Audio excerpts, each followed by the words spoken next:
ಕದನ ವಿರಾಮದ ನಡುವೆಯೂ ಇರಾನ್ ಯುದ್ಧ ಸಂದೇಶವನ್ನ ನೀಡಿದೆ. ಅಮೆರಿಕ ಎಚ್ಚರಿಕೆಯ ಬೆನ್ನಲ್ಲೇ ಇರಾನ್ನಿಂದ ಯುದ್ಧಕ್ಕೆ ಸಜ್ಜಾಗಲಾಗಿದೆ. ಘನಘೋರ ಯುದ್ಧ ನಡೆಯೋದು ಗ್ಯಾರಂಟಿ ಅಂತ ಇರಾನ್ ಹೇಳ್ತಾ ಇದೆ. ಕದನ ವಿರಾಮ ಅಂತ್ಯಕ್ಕೂ ಮುನ್ನವೇ ಮತ್ತೆ ಯುದ್ಧದ ಭೀತಿ ಈಗ ಆವರಿಸಿದೆ. ನೋಡಿ, ನಿನ್ನೆ ಎಲ್ಲ ಹಾರ್ಮುಜ್ ಜಲಸಂಧಿಯನ್ನ ಮುಕ್ತ ಅವಕಾಶ ಮಾಡುವಂತಹ ವಿಚಾರಕ್ಕೆ ಮುಂದಾಗಿತ್ತು ಇರಾನ್. ಅದರ ಬೆನ್ನಲ್ಲೇ ಇವತ್ತು ಮತ್ತೆ ಶಾಕ್. ಇದೆಲ್ಲದರ ನಡುವೆನೇ ಯುದ್ಧದ ಭೀತಿ ಈಗ ಶುರುವಾಗಿದೆ. ಕದನ ವಿರಾಮ ಅಂತ್ಯಕ್ಕೂ ಮುನ್ನವೇ ಮತ್ತೆ ಯುದ್ಧದ ಭೀತಿ ಸ್ಟಾರ್ಟ್ ಆಗಿದೆ. ಹಾರ್ಮುಜ್ ಬಂದ್ ಮಾಡಿದ್ದಕ್ಕೆ ಇತ್ತ ಟ್ರಂಪ್ ಖಡಕ್ ವಾರ್ನಿಂಗ್ ಕೊಟ್ಟಿದ್ದಾರೆ. ಟ್ರಂಪ್ ವಾರ್ನಿಂಗ್ ಬೆನ್ನಲ್ಲೇ ಇರಾನ್ ಕೂಡ ಖಡಕ್ ಸಂದೇಶ ನೀಡಿದೆ. ಹಡಗುಗಳ ಮೇಲೆ ಕ್ಷಿಪಣಿ ದಾಳಿಯನ್ನ ನಡೆಸಿದೆ. ಇರಾನ್ನ ಗನ್ ಬೋಟ್ಗಳು ಅಂತೇಳಿ ಗೊತ್ತಾಗ್ತಾ ಇದೆ.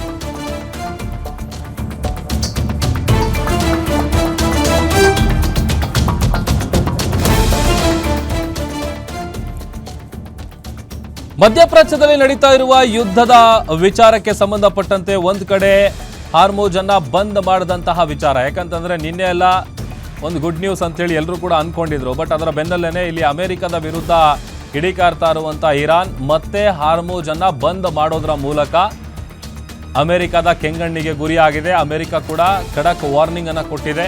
ಟ್ರಂಪ್ ಅವರು ವಾರ್ನಿಂಗ್ ಕೊಡ್ತಾ ಇದ್ದಂತ ಬೆನ್ನಲ್ಲೇ ಇರಾನ್ ಕೂಡ ಅದಕ್ಕೆ ಖಡಕ್ ಸಂದೇಶ ನೀಡಿದೆ. ಹಡಗುಗಳ ಮೇಲೆ ಕ್ಷಿಪಣಿ ದಾಳಿಯನ್ನ ಇರಾನ್ ಗನ್ ಬೋಟ್ಗಳು ನಡೆಸಿದೆ.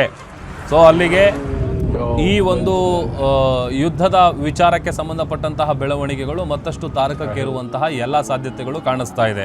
ಇತ್ತ ಹಾರ್ಮುಜ್ ಜಲಸಂಧಿಯನ್ನ ಓಪನ್ ಮಾಡಿಸಬೇಕು ಅಂತ ಪಣ ತೊಟ್ಟಿದ್ದಂತಹ ಅಮೆರಿಕ ಒಂದು ಕಡೆ ಆದರೆ, ಮತ್ತೊಂದು ಕಡೆ ನಿನ್ನೆ ಓಪನ್ ಮಾಡಿ ಇವತ್ತು ಮತ್ತೆ ಬಂದ್ ಮಾಡಿರೋದು ಅಮೆರಿಕದ ಕೆಂಗಣ್ಣಿಗೆ ಗುರಿಯಾಗಿದೆ.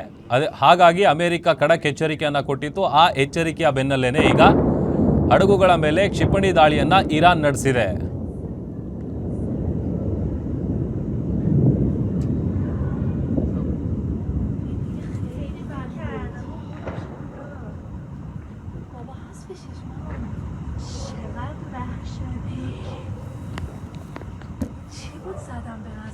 بالای این مجتمع نوبنیاده دیگه این چراغا فکر میکنم اگه اوه یکی دیگه